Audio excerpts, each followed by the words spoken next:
Well, I just qualified, and then it was time to think of getting married because I had a lovely young man called Harry, and so we felt we were ready for getting married, so we had no money.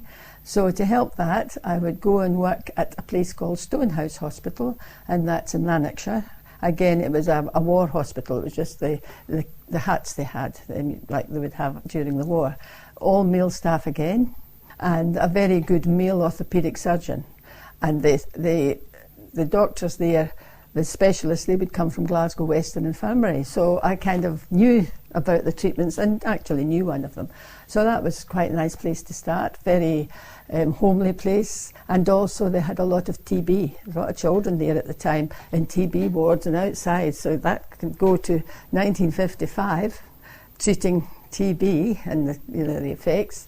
And then I left there and had my, before I got married, right, I worked there, and then I'd come home to Darvel or New Mills, so three valley towns close together, but the bus went between those towns, and I would get a portable lamp I carried underneath my arm, not with my head stuck underneath my arm. I had my lamp, and in the winter it was nice because it was still warm going from one client to the next. And of course I charged 10 and sixpence for an hour of massage, and that was fine, good old gossip. And then I charged old age pensioners 5 shillings. Well, I learned an early lesson. You can't charge different prices for different people, because before I knew it, I had nothing but 5 bob patients around because they all told their own rates, so they all wanted it for 5 shillings, and because I was out till 10 o'clock at night. So I realised, I kept doing it at that, but I realised you've really got to have strict kind of rules about your fees in a way.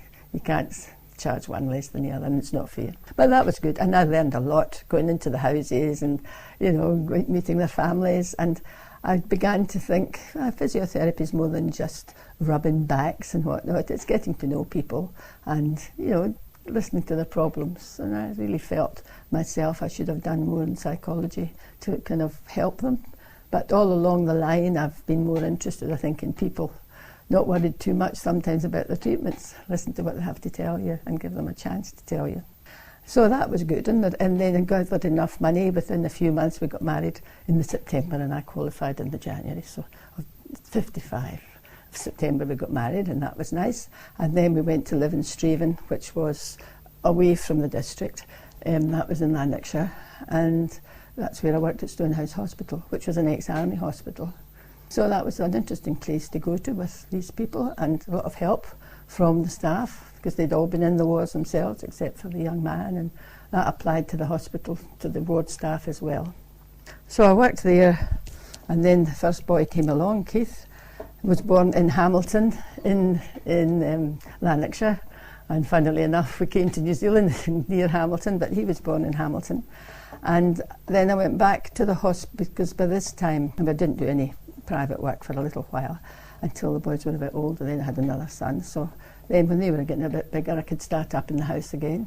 We'd bought a wee button Ben with a hairdresser's shop attached, so I could work on the patients at night, and Harry just kept his eyes on the kids. That worked fine. And then I went back to the hospital for 2 days a week, Mondays and Thursdays, and so got back into the swing of it again. And I'm glad I did, because if I hadn't, I might never have gone back to physio. So that part-time work was worthwhile, and it was good for the kids too. And then we began to think, do we want to live here all our lives? And so we decided we'd go to New Zealand. My sister was married to a New Zealander. He'd been there for 20 years in London. They were musicians.